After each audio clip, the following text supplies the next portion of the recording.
교과서 88쪽입니다. 공정한 경쟁의 조건. 앞 시간에 경쟁이 나쁘다 또는 좋다고 얘기할 수 없다고 했습니다. 경쟁은 장점과 단점이 있다고 했습니다. 또한 경쟁은 자연의 법칙이기도 했습니다. 그러면 이 자연의 법칙인 경쟁이 공정한가? 라고 물었을 때 어떻게 답할 수 있을까요? 자, 사진을 보겠습니다. 최홍만과 효도르입니다. 과거 K1 경기에는 체급이 없었죠. 효도르가 180이 넘습니다. 그러나 최홍만은 218cm입니다. 그런데 이렇게 경기를 그냥 했습니다. 경기를 하면 뭐 이런 모양이 되겠죠. 여기 있는 상대 선수가 결코 작은 선수가 아닙니다. 이 선수도 거의 2m 가까이 되는 선수입니다. 최홍만이 워낙 크니까 작아 보이는 거죠. 자연의 경쟁에서는 이 K1 경기처럼 체급을 나누지 않습니다. 그런데 이것이 공정하냐는 거죠. 공정합니까? 아니죠. 그러면 공정한 경쟁이 되려면 어떤 조건이 있을까? 자, 먼저 공정한 경쟁이란 출발은 물론 경쟁 과정의 공정성을 보장함으로써 경쟁에 참여한 사람들이 그 결과에 공감하고 이를 받아들일 수 있는 경쟁입니다. 즉, 출발, 과정, 결과가 모두 공정해야 공정한 경쟁이 되는 것입니다. 자, 그래서 공정한 경쟁의 조건은 첫째, 출발, 과정, 결과가 공정한, 즉 경쟁 자체가 공정해야 합니다. 이게 첫 번째입니다. 출발이 공정하려면 기회가 균등해야겠죠. 그래서 같은 시간에 같은 장소에서 시험을 치르는 겁니다. 그럼 이거는 어떻습니까? 출발이 공정해 보입니까? 출발선은 똑같겠지만 규칙이 같다고 같은 출발이 아닌 겁니다. 자, 이게 공정해지려면 배려가 필요하겠죠. 그 다음 과정 또한 공정해야 됩니다. 영화의 한 장면입니다. 이 영상으로 좀 보겠습니다.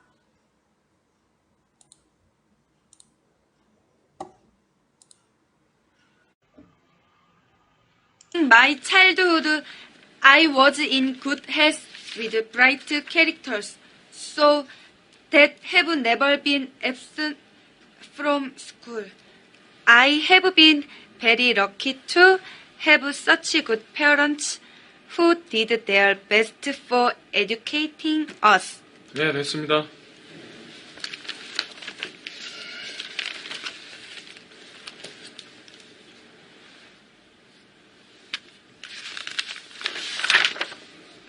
강동훈 씨? 네. 영어로 자기소개 좀 해볼까요? 네. 저한텐 질문 안 하셨는데요. 시간이 별로 없어서 다른 사람들 하고 나서 시간 남으면 그때 물어볼게요. 됐죠? 강동훈 씨, 시작할까요? 네.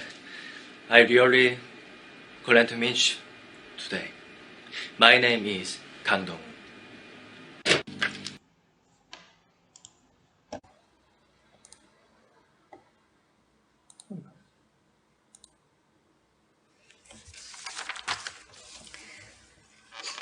자, 영화의 한 장면이긴 한데 면접 장면인데 입사 면접이죠. 네, 현실입니다. 공정한 경쟁이라 할 수 없죠. 경쟁 과정이 공정하지 않은 겁니다. 자, 이제 경쟁의 출발, 과정, 이제 결과도 공정해야 됩니다. 결과에 대한 보상이 공정하면 되겠죠. 부당하게 경쟁한, 즉 반칙을 한 사람에게는 불이익을 주고 규칙을 잘 지킨 사람에게는 더 많은 보상을 해야 정당하겠죠.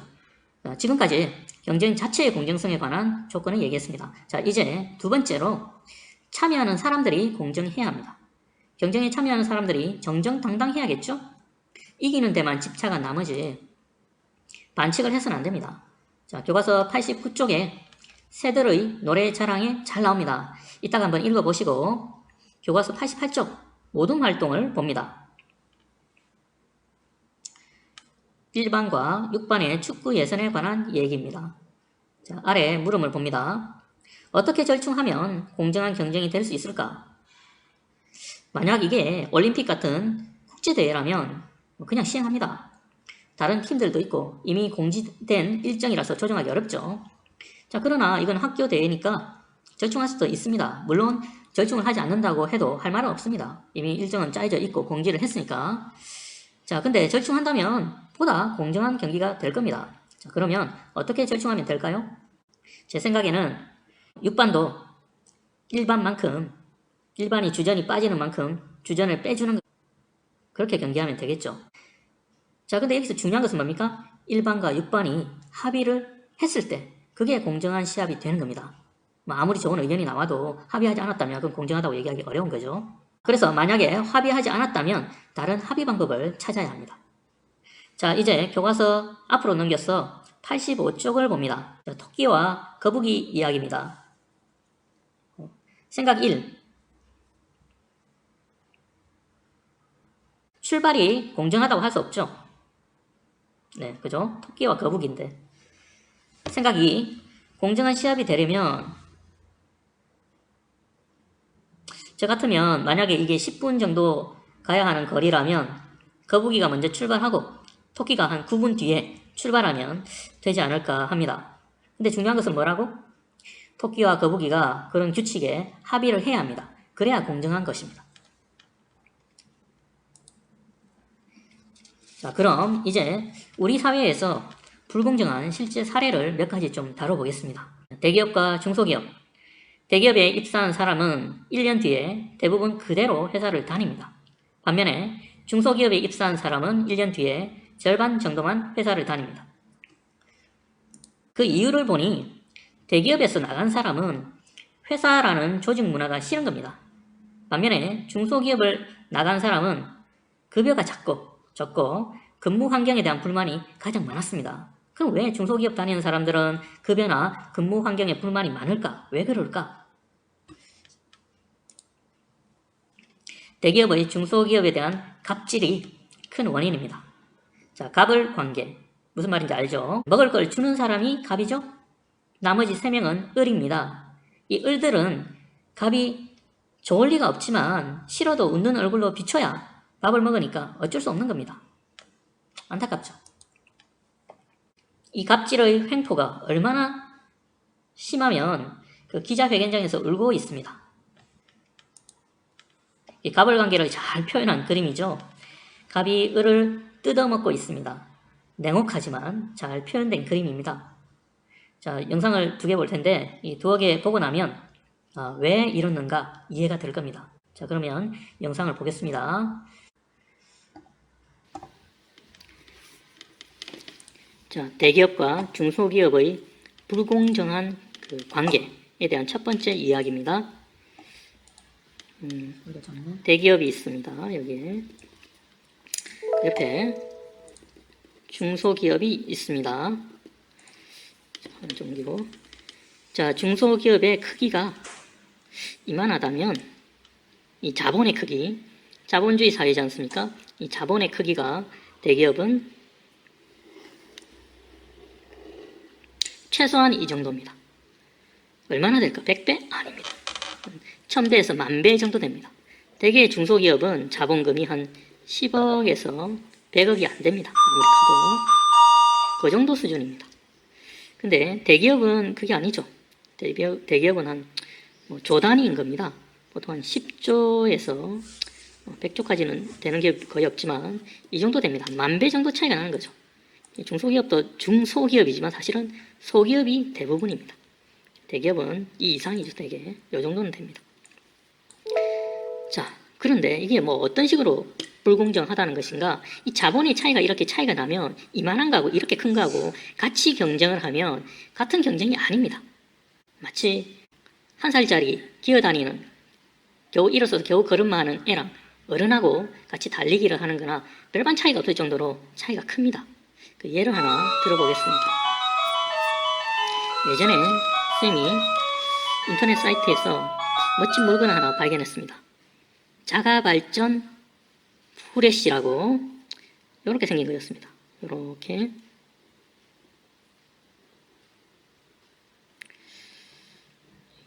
꼬리가 달려있고 여기에 후레쉬처럼 되어 있고 요 옆에 이렇게 길쭉하게 되어 있는 손잡이가 있었습니다.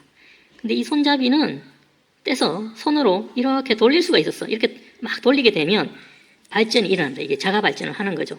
건전지도 필요 없습니다. 이렇게 막 돌리면 충전이 됩니다. 이 안에 충전이 되어서 버튼을 누르면 이렇게 빛이 나갑니다. 이렇게 빛이 나오는 거죠. 그래서 프레시 기능을 하게 되는데 뿐만 아니라 이 충전된 이 전기를 가지고 뒤에 잭으로 연결하면 스마트폰도 충전할 수 있게 이렇게 되어 있습니다. 상당히 괜찮은 물건인데 가격을 봤더니 불과 2,500원밖에 안 했습니다. 그래서 샀죠. 사서 한참 잘 사용했습니다. 뭐 캠핑을 가더라도 건전지 없어도 걱정할 필요 없는 거죠. 요것만 있으면 뭐 충전지 없어도 할 수 있는 거니까. 자, 그리고 한 1, 2, 3년, 4년쯤 지났습니다. 그리고 다시 이 물건이 필요해서 제가 이 물건을 찾아봤는데 집안 어디 있는지 아무리 뒤져봐도 찾을 길이 없었습니다. 그래서 결국에는 포기해버리고 그냥 하나 더 사자라고 생각하고 인터넷 사이트에 다시 들어간 거죠. 그래서 그 물건을 팔았던 곳에 다시 들어가 보니까 그 물건이 있습니다. 똑같은 게 있습니다. 그래서 구입하려고 봤더니 가격이 10,000원이었습니다. 2,500원 하던 게. 무려 4배가 뛰었죠. 그래서 좀 심하다. 어떻게 이렇게 뛰었지 몇 년 사이에? 근데 자세히 보니까 내가 분명히 구입했을 때는 이때는 중소기업 제품이었는데 대기업 제품을 마크를 달고 있는 겁니다. 제품은 하나도 바뀐 게 없는데 똑같습니다. 단지 그 상표만 대기업 상표가 붙어 있었던 거죠. 이게 어떻게 된 일일까? 그때는 몰랐습니다. 나중에 제가 알게 됐죠. 자, 이런 경우들이 있다는 겁니다. 자, 예를 들어 중소기업에서 이런 멋진 물건을 하나 만들어냈어. 똑같은 건 아니더라도 그 물건을 이 중소기업에서 1,000원에 시장에 내어놨습니다. 자, 그렇게 했더니 아주 잘 팔렸습니다. 물건도 좋고 뭐 가격도 싸니까. 그래서 가성비가 아주 좋은 거죠. 사람들이 막 구입을 했어. 자, 근데 대기업에서는 얘를 유심히 지켜보고 있습니다. 시장에 어떤 물건이 나오나 보는데 보니까 굉장히 가성비가 좋은 물건이 나온 거지. 이건 눈입니다, 눈. 그래서 가만히 지켜보고 있다가 야, 이거 괜찮은 물건인데? 라고 판단하면 얘네가 이 물건을 사서 똑같은 물건을 복제합니다. 그런 다음에 시장에 똑같이 1,000원에 내어놓습니다. 단지 이거는 뭡니까? 중소기업 마크로 달고 있고 이건 대기업 상표로 달고 있겠죠. 그러면 소비자 입장에서는 어느 걸 사겠습니까? 기왕이면 이걸 사겠죠. 그죠? 그러면 순식간에 이 중소기업 제품은 안 팔리기 시작합니다. 거의 안 팔립니다. 그럼 어떻게 합니까? 아쉬운 대로 가격을 낮춥니다. 900원에 팝니다. 자, 좀 팔리다가 그러면 얘는 가만히 있는가 대기업은 아닙니다. 그대로 보고 있다가 똑같이 가격을 900원으로 낮춥니다. 다시 이것만 팔리겠죠. 그러면 어떻게 또 낮춥니다. 안 팔리니까 800원까지 낮춥니다. 똑같이 또 낮춥니다. 800원까지 낮춥니다. 자, 이제 더 낮춰야 되는데 더 낮추게 되면 이제는 원금밖에 안 남습니다. 근데 어쩔 수 없죠. 더 낮출 수밖에 없습니다. 안 팔리면 만들어놨던 재고가 다 이게 비용이니까 빚이 되는 거니까 700원까지 낮춥니다. 또 700원까지 낮춥니다. 자, 더 낮추게 되면 이제는 손해입니다. 팔면 팔수록 손해입니다. 근데 안 팔아도 재고들이 있기 때문에 역시나 문제가 있습니다. 결국 팔 수밖에 없는 거죠. 그래서 더 낮춥니다. 울며 겨자 먹기식으로. 이제는 팔면 팔수록 손해가 나오는 겁니다. 근데 이 대기업도 똑같이 낮춥니다. 역시 대기업도 손해보겠죠. 자, 이렇게 시간이 흐르면 결국에는 이 중소기업은 계속 빚이 생깁니다. 팔면 팔수록 손해니까 점점 적자가 범위가 커져서 이렇게 됩니다. 파산하게 됩니다. 나중에는 빚 때문에. 그럼 이 대기업은 어떻게 되겠어요? 역시 적자가 생기겠죠. 적자가 생깁니다. 이렇게 이만큼 똑같이 적자가 생깁니다. 대기업은 파산합니까? 아니죠. 요만큼 그냥 손해봤을 뿐입니다. 자, 그러다가 이 중소기업이 파산하면 얘가 지켜보고 있다가 낼름 이 중소기업을 인수합니다. 그래도 헐값에 망했으니까. 이 중소기업의 가치가 10억짜리라면 아주 헐값에 한 2억 정도의 헐값에 이렇게 인수해버립니다. 먹어버리는 거죠. 자, 이러고 나면 그 다음에 또 이상한 일이 벌어집니다.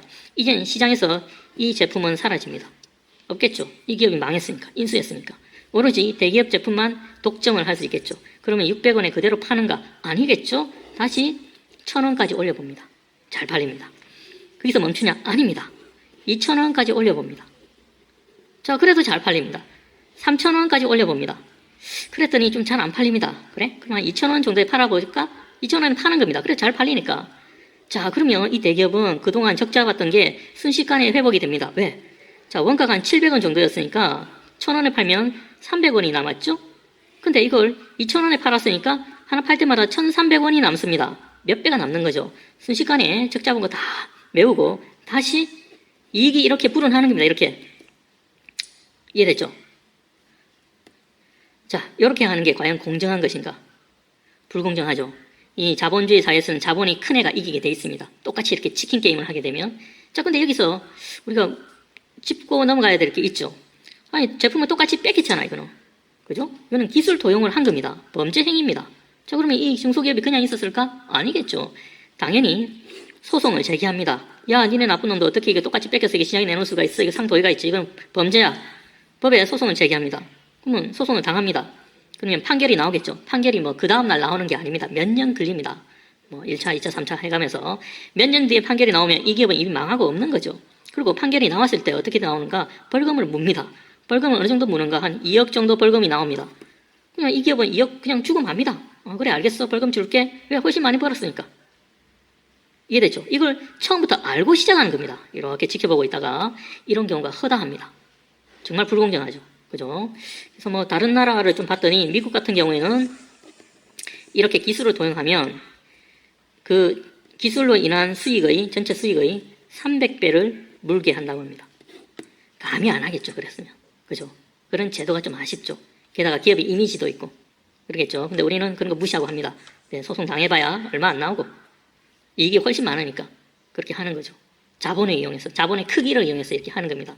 그래서 똑같은 자본의 크기가 아니다. 이렇게 차이가 난다면 똑같은 룰을 적용했을 때 이거는 공정한 게 아니죠. 이걸 못하게끔 보호를 해주는 시스템이 있을 때 비로소 공정한 경기가 되는 겁니다. 자, 첫 번째 얘기였습니다.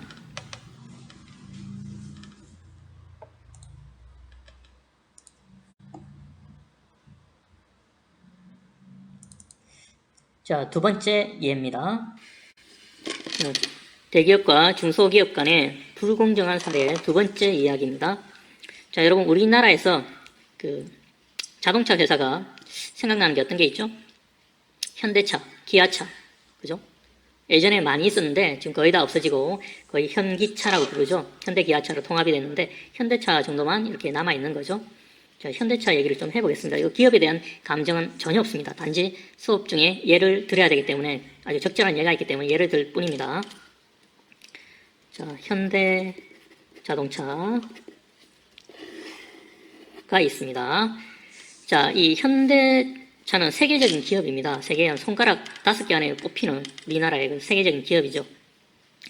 자, 현대차가 완성차를 만들죠. 그죠? 그러면 현대차가 완성차를 만드는데 뭐 그 차에 뭐 브레이크도 만들고 타이어도 만들고 시트도 만들고 핸들도 만들고 다 만드는가? 아니죠. 그죠? 아주 핵심적인 부품만 현대차에서 만들고 나머지는 다 협력업체라고 있습니다. 그 협력업체에게 부품을 조달을 받아서 조립을 해서 차를 완성을 시켜서 세계 시장에 내어놓는 거죠. 그러니까 브레이크를 만드는 이 협력업체가 있습니다. 자동차 시트를 만드는 협력업체가 있고 그 다음에 타이어를 만드는 협력업체가 있고 핸들을 만드는 협력업체가 또 따로 있고 다 따로 있죠. 그 다음에 차 유리를 만드는 협력업체가 또 다 따로 있습니다. 아니면 뭐라고 하면 앞에 와이퍼를 만드는 협력업체들이 다 따로 있습니다. 이렇게. 자, 그걸 받아서 이제 차를 완성시킨 다음에 세계 시장에 이렇게 내어놓는데 예를 들면 현대차가 완성차를 하나를 1,000만 원에 세계 시장에 내어놨어. 잘 팔리면 좋겠죠. 근데 항상 잘 팔리지는 않을 겁니다. 뭐 도요타도 있고 세계적인 기업에는 폭스바겐도 있고 그죠? BMW도 있고 많이 있죠. 그죠? 자, 그러다 보니까 치열한 경쟁 속에 잘 안 팔릴 때가 있습니다. 그러면 차는 만들어 놨는데 안 팔리면 어떻게 합니까? 결국에는 할인할 수밖에 없죠. 가격을 좀 할인해 줍니다. 950만 원 정도에 내어놓는 거죠. 자, 여러분 근데 이 자동차 회사는 그렇게 수익률이 많은 회사는 아닙니다. 현대차가 예를 들면 1,000만 원에 이렇게 제품을 만들어서 자동차를 팔았다 한 대를 얼마나 남을까요? 별로 안 남습니다. 많이 남아야 100만 원입니다. 50만 원 정도 남기도 합니다. 그 이하로 남기도 합니다. 심지어. 그러니까 5%에서 한 10% 사이 그 정도 수익밖에 안 됩니다. 워낙 덩치가 크기 때문에 이렇게 사업을 운영을 하고 있는 거죠. 자, 그러면 1,000만 원짜리를 팔았을 1,000만 원에 팔면 한 대를 뭐 100만 원이 남아. 근데 그걸 950만 원에 팔았으니까 얼마 남겠습니까? 50만 원밖에 안 남는 겁니다. 수익률이 절반으로 팍 줄어버린 겁니다. 그러면 뭐 할 수 없지라고 현대차가 생각하는가? 그게 아닌 거죠. 그 수익이 절반밖에 안 들어오는데 그냥 있지는 않았겠죠. 그러면 어떻게 자구책을 강구해서 좀 더 수익률을 높이기 위한 생산성을 높이는가? 그렇게 안 합니다. 그렇게 안 하고 이 수익이 절반으로 떨어진 것을 이 협력업체들에게 이렇게 전가를 시킵니다. 예를 들면 뭐 시트를 만드는 회사가 시트를 하나를 이 시트의 부품 중에 하나를 현대차에 납품을 했어. 부품을 납품하는데 그 부품이 하나가 가격이 뭐 1,000원이야. 1,000원에 납품하는데 자, 현대차에서 야, 니네 이 부품 1,000원에 납품하지 말고 내일부터는 우리가 사정이 안 좋으니까 950원에 납품해. 이렇게 요구를 합니다. 자, 요구를 하는데 이 시트 만드는 회사 입장에서는 이 부품 하나가 1,000원에 납품해봐야 50원밖에 남지 않는데 그걸 950원으로 납품하라고 하면 얼마가 남겠습니까? 0원이죠. 안 남습니다. 0원 됩니다. 그럼 어떻게 하겠어요? 이 회사에서는 야, 무슨 소리냐, 그렇게 우리가 납품하면 우리는 남는 게 없다, 우리는 어떻게 하라고 라고 반발을 하겠죠. 반발을 하는데 소용이 없습니다. 왜? 이 현대차가 이 시트 만드는 회사를 한 곳만, 이게 시트 1이라고 합시다. 한 곳만 계약하는 게 아닙니다. 한 2개, 3개 정도 원래 만들어 놓습니다. 시트 2 회사, 시트 3 회사 이렇게 만들어 놓습니다. 야, 싫으면 관둬라. 니네 말고 다른 회사에 맡기지? 라고 얘기합니다.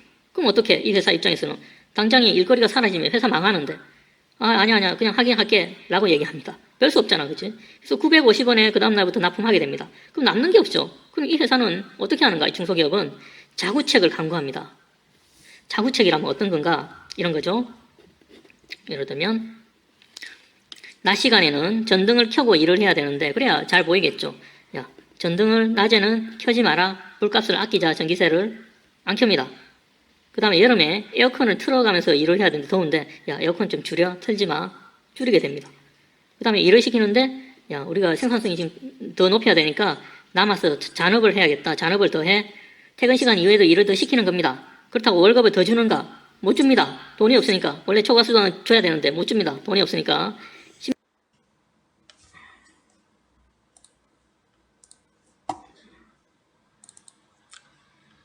자, 영상이 이어집니다. 심지어 임금까지도 돈이 없다 보니까 충분히 줄 수 없는 거죠. 그래서 임금이 연기가 됩니다.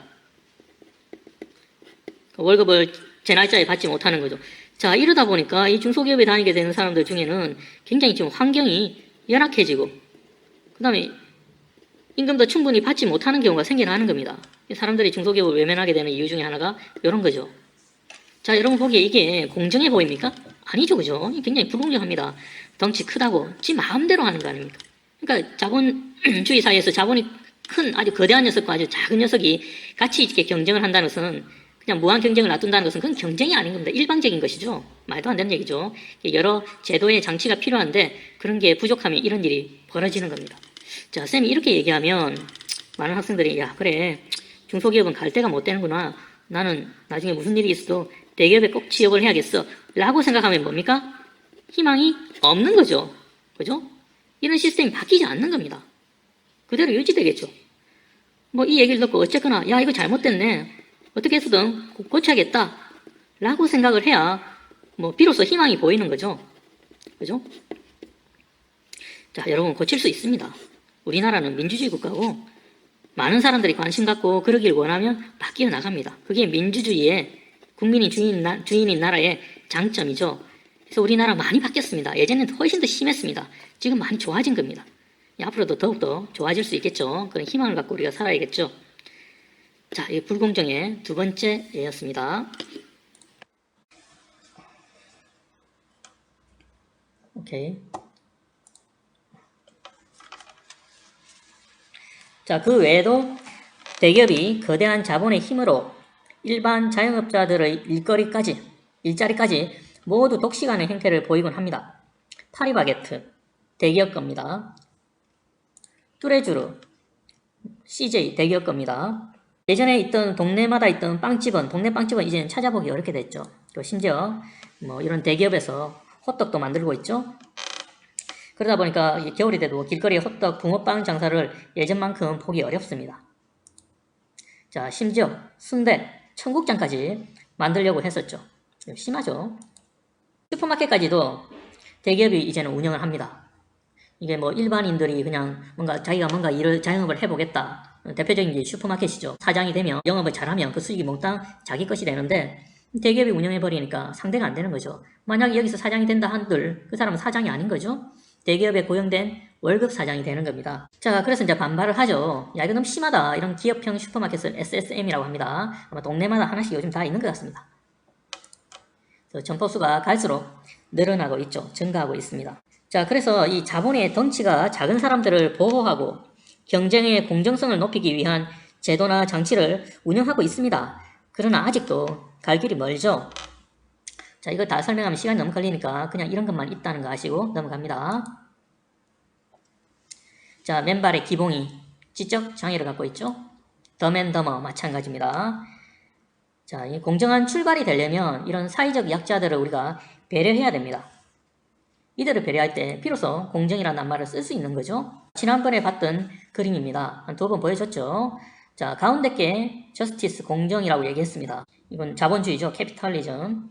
이렇게 태어난 사람은 이렇게 뭐 태어나고 싶어서 태어났겠습니까? 본인의 의지와 무관하죠. 이 사람 마찬가지입니다. 이렇게 크게 태어난 건 본인의 의지와 무관하게 태어난 겁니다. 이게 출발이 공정한 것인가 이렇게 얘기할 수 없죠.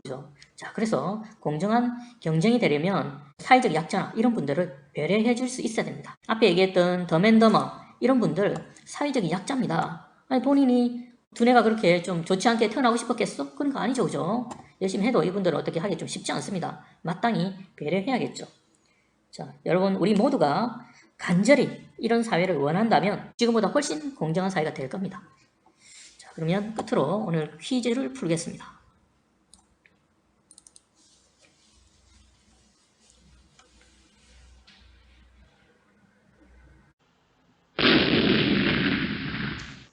자, 시작합니다.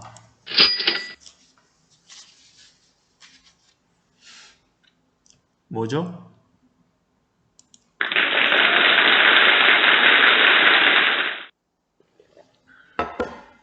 다음 문제. 자, 사이클을 타고 있던 선수들을 보면 알 수 있죠? 말씀입니다. 다음 문제.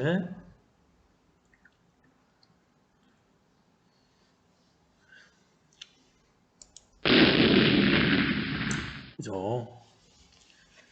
수단과 방법을 가리지 않고 공동체 의식을 저해할 수 있습니다.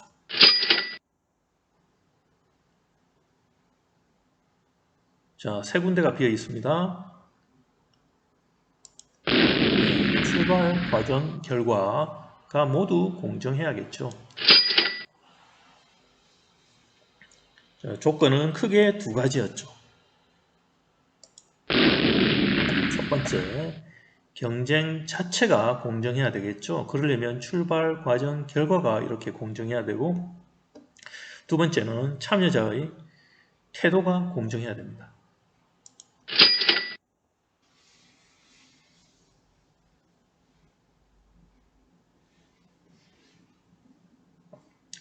자, 뭐죠? 어렵지 않죠.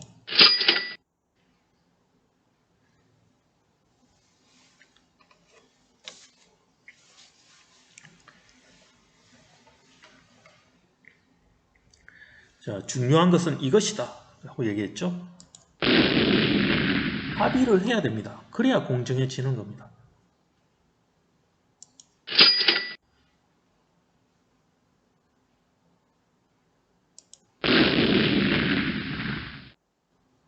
이거는 제가 설명을 안 했기 때문에 넘어갑니다. 아닌 것입니다.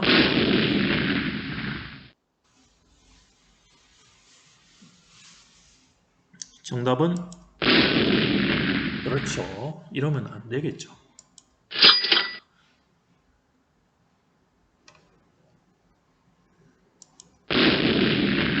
어렵지 않습니다.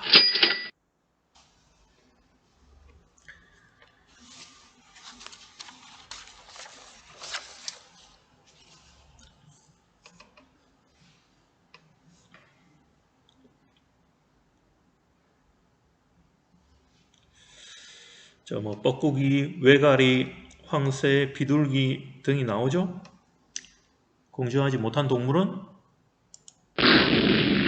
외가리, 황새였죠. 책에 있습니다.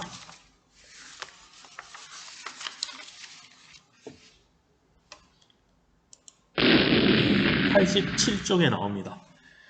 자, 수고들 했습니다. 오늘 여기까지입니다.